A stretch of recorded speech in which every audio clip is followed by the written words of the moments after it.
Hello. Today is Saturday. It's the day before daylight savings time, and I just figured it out. First of all, I want to say welcome back. And if it's your first time joining or watching me on this channel, I just want you to know that I am a cancer survivor. And after healing from cancer, we found a heart defect. And after cancer treatments, I am dealing with long-term side effects from the strong chemo I had because the cancer was in the lymph nodes and and so it was on the move. So I had to take really strong chemo, had to take radiation. Back then they were doing block radiation, which affected the lungs, not because it was breast cancer. And it was an invasive ductal carcinoma.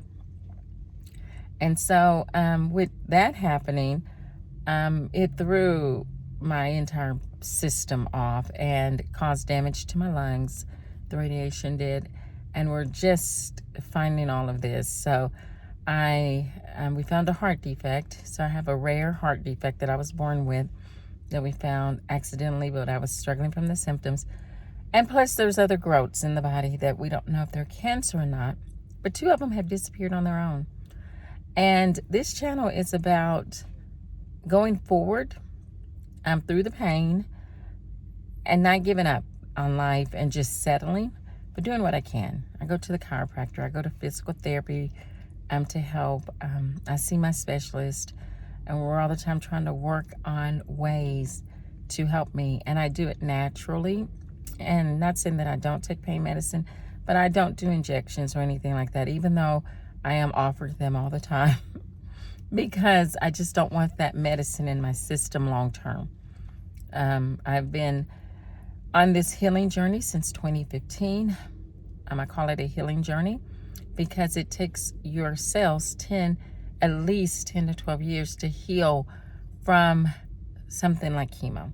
I'm only on year 9. So,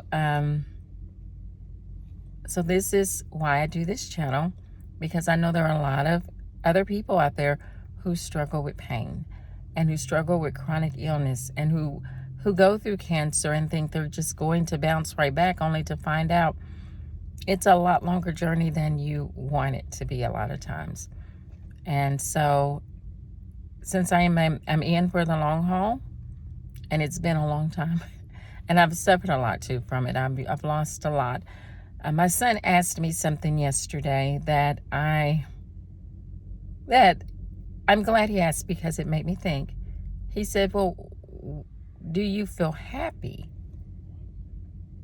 And I had to stop and think about it, because I was there watching the babies, because he works from home and his wife was out of town.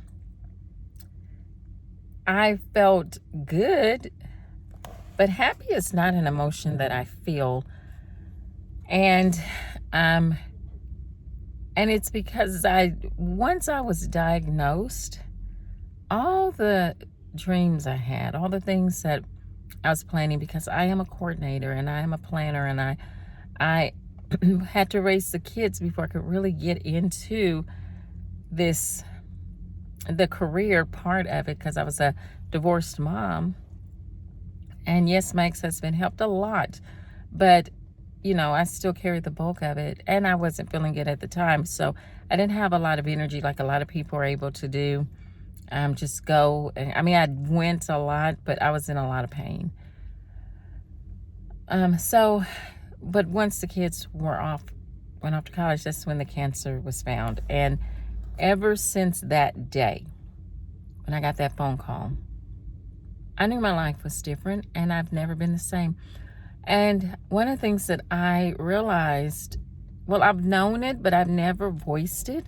But yesterday, the conversation with my son and my daughter-in-law when she did come home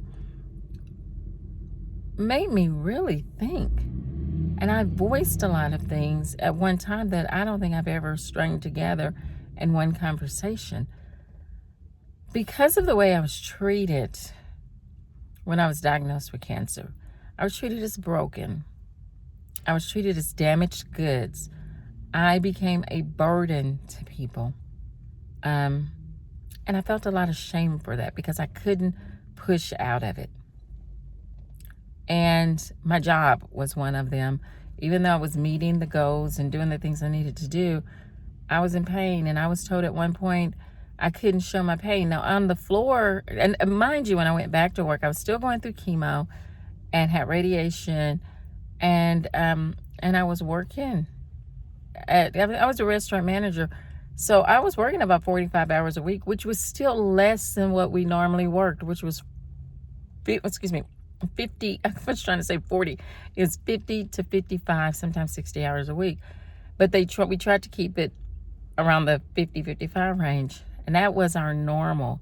So 45 hours is still a lot a week. And that's what I was doing, still going through chemo. And in front of the customers, I did my very best not to show the pain. But when I'd get to the back of the house, sometimes the smile would fade, and I was told I couldn't do that was not good. I needed to keep that at bay because it made people worry about me. Well, shouldn't they be? I would be concerned about someone going through cancer and chemo, but I was told that wasn't acceptable. Then one time, my district manager came down and asked me how I was doing. I said, "Oh, I'm really struggling." He said, "You said that the last time I was here." He said it very rudely, like he was disappointed in me. I was fighting cancer. And this is the way they treated me. And that was just one of the things. And then I started not being able to have the energy to do things. And so not being able to handle a lot on my own, which as a single mom, I needed help. So I thought, okay, the kids are finally on their way off to college. I can now not need as much help. Then I get this cancer and I become this burden. And to family and to friends, and because it didn't go away quickly and I didn't bounce back, it stunned me, and I think it disappointed them because it's a long journey. So there are a lot of times when I get diagnoses that very few people know about. They have no idea because people don't ask. And it's not that they don't, I don't know what it is. I don't want to put thoughts in their minds, but it's just your journey gets even lonelier, and that causes shame. And I live with my mom, and I love having, who doesn't, what adult doesn't love being independent? And that causes shame because it's not my space. I mean, it's like I feel stripped of my adult humanity because of this situation that I have no control over. And there was a lot of other things before that I had no control over that I felt shame because of. So you have that I was working through most of my life just because, birth order, things like that knowing that you may have been the one to, well, I'm not even going to go there. It's just sometimes you feel as a child and as a young adult that had you not been born, maybe your parents would have been better off. And sometimes parents might show it without realizing they're doing that. And then you get that same child who has problems. Like I have the heart defect. We just didn't know it, but I had the symptoms all my life, in pain a lot. Concussion at 6, bad concussion. So I've been dizzy and nauseated all my life since then. Post-concussion syndrome, didn't know. And then just all this other stuff that I've gone through. And I feel or deal with not continuing to feel a lot of shame. And I know I can't be the only one. So I wanted to talk about it and just express it. So am I happy? No. Am I depressed? No. Do I look forward to my days? Not necessarily. This is not the life that I choose. And I don't have the extra finances to do the things that I want. I'm doing what's necessary and keeping afloat. And I help a lot of people get what they need, which is, I like being needed. I don't mind helping my son and my daughters and even my mom, but I feel as sometimes just by the world, just on the sidelines and left there. So I have to fight for it. I have to fight to have a better quality of life. That's why I go to physical therapy and the chiropractor, and I see my doctors and I talk to them. And I went in for a special appointment with the main doctor with my chiropractor to really get an understanding of what we are doing to help my body. And she's a wellness chiropractor, so she really explained to me how my adrenal gland is just shot from all the things, and they could see through the scans, the core scans, what's going on in the body. And what she was describing is what I've been going through. So me and her devised a plan today that should help me feel a lot better. So that's who I am. That's what I'm going through. My daughter did say, my therapist daughter said I should volunteer. I volunteer at church. She said, but you should volunteer somewhere else. I'm like, okay. But I don't know if I want to volunteer anywhere else. Sorry, I just moved my phone. Anyway, so that's what I'm working on. I'm trying to figure out. I was going to try the American Cancer Society in our city, but they're no longer there in our city in Waco. Waco's a nice sized city, and but the American Cancer Society is no longer. We no longer have a base in Waco, and I don't know why. I need to look into it, but yeah, it's like I think I'll try to figure that out.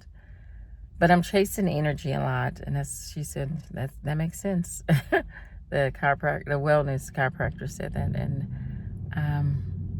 and she gave me some more hints on some more things to take and to do naturally to help my body heal itself.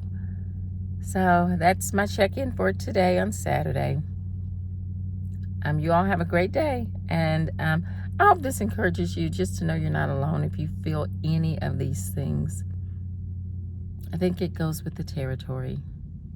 It's a different reality. I don't like this reality, but it's the reality we have. So I'm working on making it better, and that's why I call it my channel, In Pursuit of Life. So you all have a great day, and remember, have courage in trouble, have courage in pain. Everything we do to move forward is not done in vain. Until next time, bye.